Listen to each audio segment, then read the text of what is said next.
ಓಂ ಶ್ರೀ ಗುರುಭ್ಯೋ ನಮಃ.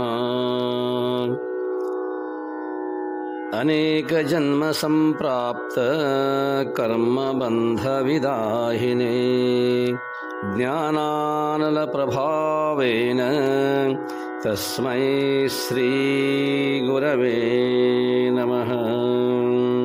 ತಸ್ಮೈ ಶ್ರೀ ಗುರವೇ ನಮಃ. ಶ್ರೀ ಭಗವಾನುವಾಚ ಕರ್ಮಣ್ಯೇವಾಧಿಕಾರಸ್ತೆ ಮಾ ಫಲೇಷು ಕದಾಚನ ಮಾ ಕರ್ಮಫಲಹೇತುರ್ಭೂಃ ಮಾ ತೇ ಸಂಗೋಸ್ತ್ವಕರ್ಮಣಿ ಮಾ ತೇ ಸಂಗೋಸ್ತ್ವಕರ್ಮಣಿ. ಅರ್ಜುನ, ನಿನಗೆ ಕರ್ಮ ಮಾಡುವಲ್ಲಿಯೇ ಅಧಿಕಾರವಿದೆ, ಆದರೆ ಫಲದಲ್ಲಿ ಮಾತ್ರ ಎಂದಿಗೂ ಇಲ್ಲ. ಕರ್ಮ ಫಲದಲ್ಲಿ ಪ್ರವೃತ್ತಿಯುಳ್ಳವನಾಗಬೇಡ. ಮಾಡದಿರುವಲ್ಲಿಯೂ ನಿನಗೆ ಪ್ರೀತಿ ಬೇಡ.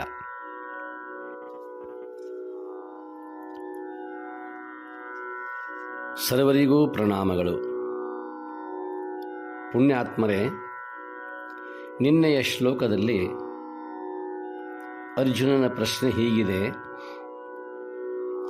ಕರ್ಮಗಳ ಒಡವೆಗೆ ಹೋಗದೆ ದೇವಚಿಂತನದಲ್ಲಿ ತಲ್ಲೀನವಾಗುವುದು ಒಳ್ಳೆಯದಲ್ಲವೇ? ಯಾಕೆ ಬೇಕು ಈ ಕರ್ಮದ ಒಡವೆ ಎಂಬ ಪ್ರಶ್ನೆಯನ್ನು ಮಾಡಿದ್ದಾನೆ. ಅದಕ್ಕೆ ಭಗವಂತ ಸುಂದರವಾಗಿ ಉತ್ತರಿಸುತ್ತಿದ್ದಾನೆ. ಬಹಳ ಪ್ರಮುಖವಾದ ಶ್ಲೋಕವಿದು.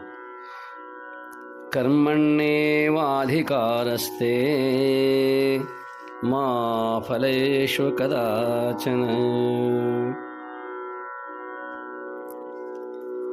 ಈ ಮನುಷ್ಯನ ಉದ್ಧಾರಕ್ಕೆ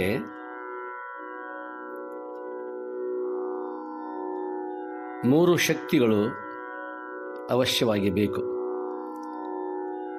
ತತ್ವದರ್ಶಿಯಾದ ಗುರು, ಸಂತ, ಮಹಾತ್ಮ ಬೇಕು. ಶ್ರುತಿ ರೂಪವಾಗಿರುವಂತಹ ಶಬ್ದ ಪ್ರಮಾಣ ಬೇಕು. ಜೊತೆಗೆ ಸರ್ವಾಂತರ್ಯಾಮಿಯಾದ ಪರಮಾತ್ಮ ಬೇಕು. ಈ ಮೂರು ಅಂಶಗಳ ಇಚ್ಛೆ ಒಂದೇ: ಮನುಕುಲ ಚಿರಸುಖಿಯಾಗಿರಬೇಕು. ಅದಕ್ಕಾಗಿ ಅವರು ಹೆಣೆದ ಸರಸ ಸೂತ್ರವೆಂದರೆ ಕುರುವನ್ನೇವೇಹ ಕರ್ಮಾಣಿ ಜಿಜೀವಿಷೇತ್ ಶತಂ ಸಮಾಹ ಏವಂ ತ್ವಯಿ ನಾನ್ಯತೀತೋಸ್ತಿ ನ ಕರ್ಮ ಲಿಪ್ಯತೆ ನರೇ. ಈಶಾವಾಸ್ಯೋಪನಿಷತ್ತಿನ ಬಹಳ ಸುಂದರವಾದ ಮಾತು. ಫಲದ ಆಸೆ ಬಿಟ್ಟು ಕರ್ಮ ಮಾಡು, ಬಹುಕಾಲ ಜೀವಿಸು. ಈ ಸೂತ್ರ ಸುಧಾಪೂರ್ಣವಾದುದು, ಅಮೃತಪ್ರಾಯವಾದುದು. ಇದನ್ನು ಅನುಸರಿಸಿ ಬದುಕುವ ಆ ಮಾನವ ನಿಜಕ್ಕೂ ಕೂಡ ಕೃತಾರ್ಥ. ಈ ಶ್ಲೋಕದಲ್ಲಿ 4 ಪ್ರಮುಖವಾದ ಅಂಶಗಳಿವೆ. ಅದರಲ್ಲಿ ಮೊದಲನೆಯದು ಕರ್ಮಣಿ ಏವ ಅಧಿಕಾರಃ. ಕರ್ಮ ಮಾಡುವುದರಲ್ಲಿ ಮಾತ್ರ ನಿನಗೆ ಅಧಿಕಾರವಿದೆ.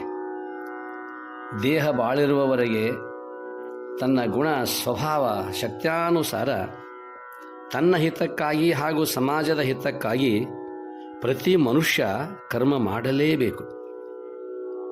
ಕರ್ಮದಿಂದಲೇ ದೈಹಿಕ ಆರೋಗ್ಯ, ಮಾನಸಿಕ ನೆಮ್ಮದಿ ಹಾಗೂ ಸಮಷ್ಟಿ ದೇವನ ಸೇವೆ.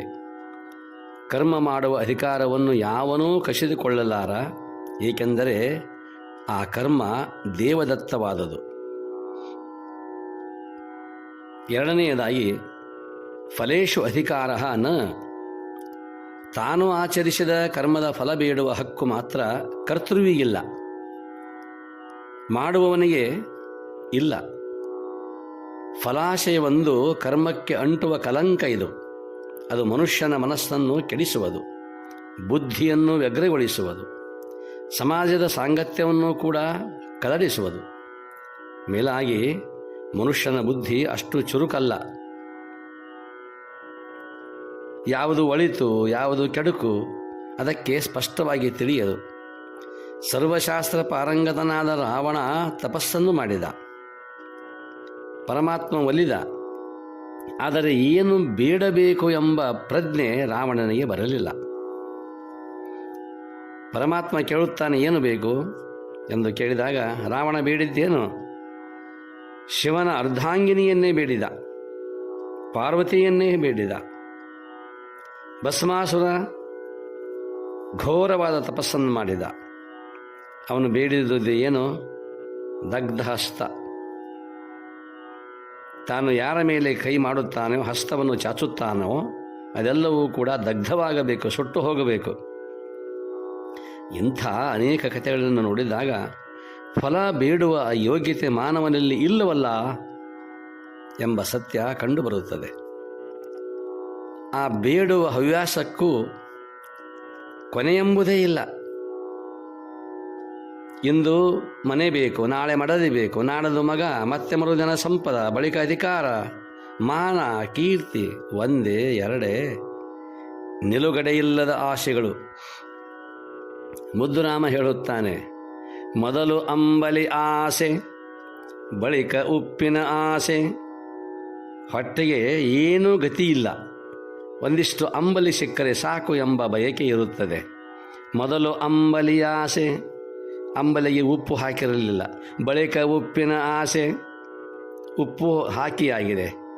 ಪಚ್ಚೆ ಕೇಸರಿ ಆಸೆ ತರುವಾಯದಲ್ಲಿ ಏನೇನೋ ಬೇಕು, ಪಂಚಪಕ್ವಾನ್ನ ಬೇಕು ಎಂಬುದ ಆ ಮನೋಬಯಕೆ.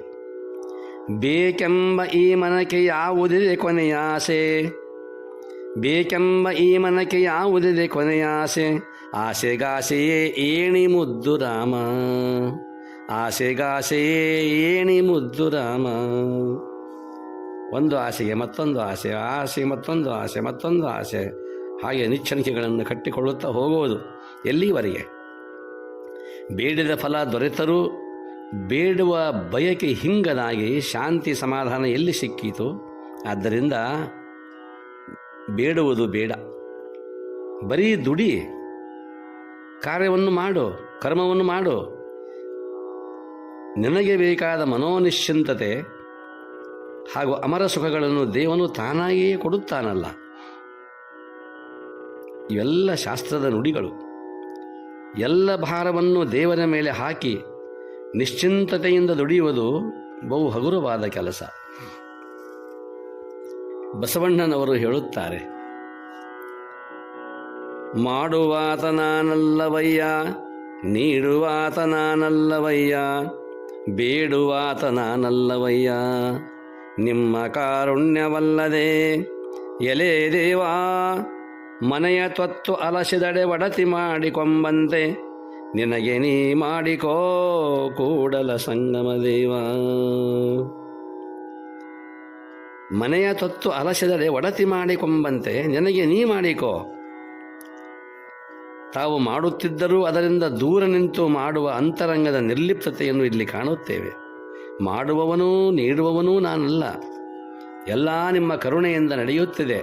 ಆ ಕರುಣೆಯನ್ನು ಮಾತ್ರ ಬೇಡುವವನು ನಾನು, ಫಲದ ಅಪೇಕ್ಷೆಯನ್ನಲ್ಲ. ಅದರ ಹೊರತಾಗಿ ಇನ್ನೊಂದನ್ನು ನಾನು ಏನೂ ಬಿಡುವುದಿಲ್ಲ. ನನ್ನಿಂದ ಆಗದುದನ್ನು ನೀನೇ ಮಾಡಿಕೊಳ್ಳಬೇಕು ಎಂದು ಪ್ರಾರ್ಥಿಸುತ್ತಾ ಅದಕ್ಕೆ ಒಂದು ಲೋಕಾನುಭವದ ಸಾದೃಶ್ಯವನ್ನು ಕೊಡುತ್ತಾರೆ ಶರಣರು ಬಸವಣ್ಣನವರು. ಮನೆಯಲ್ಲಿ ಕೆಲಸಕ್ಕೆ ಇಟ್ಟುಕೊಂಡಿರುವ ಆಳು ಒಂದು ವೇಳೆ ಆಲಸ್ಯದಿಂದ ಆ ಕೆಲಸವನ್ನು ಮಾಡದೇ ಇದ್ದರೆ ಮನೆಯ ಒಡತಿಯೇ ಆ ಕೆಲಸವನ್ನು ಮಾಡಿಕೊಳ್ಳುವಂತೆ, ನನ್ನ ಕೆಲಸದಲ್ಲಿ ಒಂದು ವೇಳೆ ವಿಫಲನಾದರೆ ನೀನೇ ಅದನ್ನು ಮಾಡಿಕೊಂಡು ನನ್ನನ್ನು ಕಾಪಾಡುವ ದೇವಾ, ಕೂಡಲ ಸಂಗಮ ದೇವಾ ಎಂದು ಬೇಡಿಕೊಳ್ಳುತ್ತಾರೆ ಬಸವಣ್ಣನವರು. ತಮ್ಮೆಲ್ಲ ಭಾರವನ್ನು ಭಗವಂತನ ಮೇಲೆ ಹಾಕಿಬಿಟ್ಟಿದ್ದಾರೆ. ಇದು ಫಲೇಶು ಅಧಿಕಾರನ ಕೇಳುವುದು ನನ್ನ ಹಕ್ಕಲ್ಲ.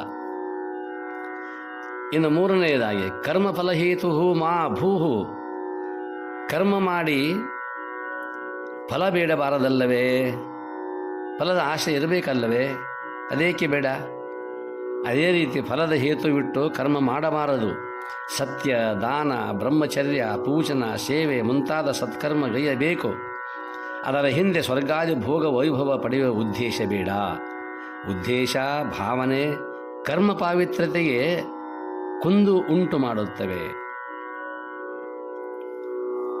ಇಂದ್ರ ಪದವಿಯನ್ನು ಆಶಿಸಿ ಆ ಇಂದ್ರ ಪದವಿಯನ್ನು ಆಶೆ ಮಾಡಿಕೊಂಡು 100 ಯಜ್ಞ ಮಾಡಿದ ನಹುಷ ಪಡೆದದೇನು? ಮೊನ್ನೆ ನೋಡಿದ್ದೀವೆಲ್ಲ. ಅವನಿಗೆ ದೊರೆತದ್ದೇನು? ಹಾವಿನ ಜನ್ಮ. ಅವನಲ್ಲಿ ಕಾಮನೆ ಇದೆ, ಬಯಕೆ ಇದೆ. ಸ್ವರ್ಗಾರೋಹಣವನ್ನು ಮಾಡಬೇಕು, ಇಂದ್ರರ ಆ ಸಿಂಹಾಸನದ ಮೇಲೆ ಕೂಡಬೇಕು. ಕಾಮನೆ, ಈ ಆಸೆ ಜನ್ಮಕ್ಕೆ ಕಾರಣ. ಸಾತ್ವಿಕ ಕಾಮನೆಯಿಂದ ದೇವತೆಗಳ ಜನ್ಮ, ರಾಜಸಿಕ ಕಾಮನೆಯಿಂದ ಮರ್ತ್ಯ ಜನ್ಮ, ತಾಮಸಿಕ ಕಾಮನೆಯಿಂದ ಕ್ರಿಮಿಕೀಟಾದಿ ಜನ್ಮ. ಎಲ್ಲಿ ಜನ್ಮ ಅಲ್ಲಿ ಮರಣ ಭಯ, ಎಲ್ಲಿ ಭಯ ಅಲ್ಲಿ ದುಃಖ. ನಮಗೆ ಪರಿತಾಪ ಬೇಡಲ್ಲವೇ? ಹಾಗಾದರೆ ಜನ್ಮವೂ ಬೇಡ, ಜನ್ಮ ಕಾರಣವಾದ ಆ ಫಲಹೇತುವೂ ಬೇಡ. ನಿರಾಮಯರಾಗಿ ಪರ್ಯಾಪ್ತರಾಗಿ ನಾವು ಶ್ರಮಿಸಬೇಕಲ್ಲ. ಮುದ್ದುರಾಮ ಹೇಳುತ್ತಾನೆ, ಎಸಗುವುದು ಅನಿವಾರ್ಯ ಅದರಂತೆ ವ್ಯವಹಾರ, ಅವನಿಂದ ಎಲ್ಲ ಈ ಕರ್ಮ ಫಲಭೋಗ. ಇರಲಿ ಸಾಕ್ಷಿ ಪ್ರಜ್ಞೆ ಸಮತ ನಿಸ್ಸಂಗತ್ವ, ಬಾಳು ಅನುಪಮ ಯೋಗ ಮುದ್ದುರಾಮ. ಮಾಡುವುದು ಅನಿವಾರ್ಯ, ಎಸಗುವುದು ಅನಿವಾರ್ಯ, ಅದರಂತೆ ವ್ಯವಹಾರ, ಅವನಿಂದ ಎಲ್ಲ ಈ ಕರ್ಮ ಫಲಭೋಗ. ನನ್ನದೇನೂ ಇಲ್ಲ.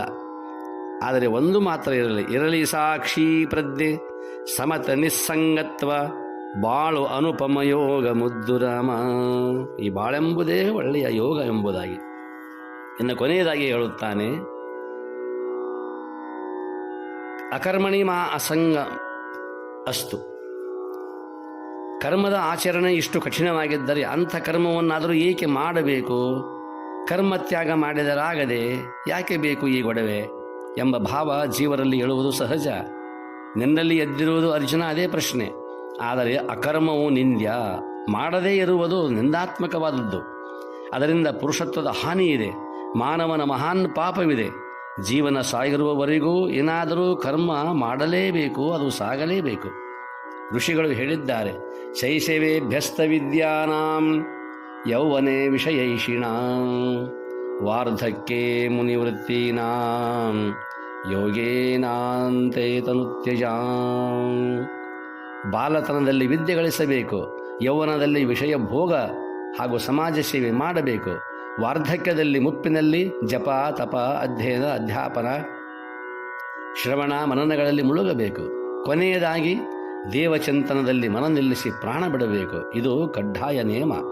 ಹೀಗೆ 4 ಅಂಗಗಳಿಂದ ಪರಿಪೂರ್ಣವಾದ ಕರ್ಮಯೋಗವು ಮನುಷ್ಯ ಜೀವನನ್ನು ಎತ್ತಿ ದೇವ ಸಾಮ್ರಾಜ್ಯದಲ್ಲಿ ಒಂದುಗೂಡಿಸುವ ಅತುಲ ಸಾಮರ್ಥ್ಯ ಹೊಂದಿದೆ. ಅರ್ಜುನ, ನಿನ್ನ ಮೈಯಲ್ಲಿ ಅನ್ನದ ಕಾವು ಇರುವವರೆಗೆ, ಇಂದ್ರಿಯಗಳಲ್ಲಿ ಶಕ್ತಿ ಸಂಚರಿಸುವವರೆಗೆ, ಬುದ್ಧಿಯು ಹದನಾಗಿರುವವರೆಗೆ ಕರ್ಮಗಳನ್ನು ತ್ಯಾಗ ಮಾಡಬಾರದು, ತ್ಯಜಿಸಲಾರೆ.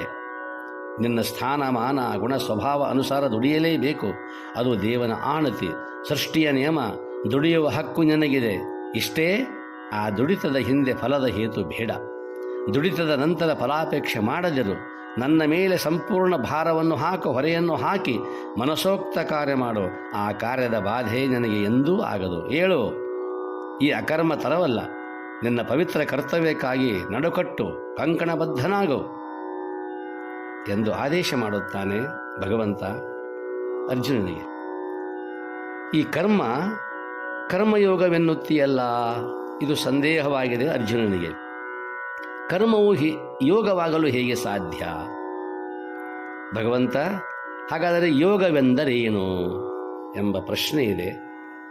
ಅದಕ್ಕೆ ಉತ್ತರ ನಾಳೆ ನೋಡುವ. ಸರ್ವರಿಗೂ ಪ್ರಣಾಮಗಳು.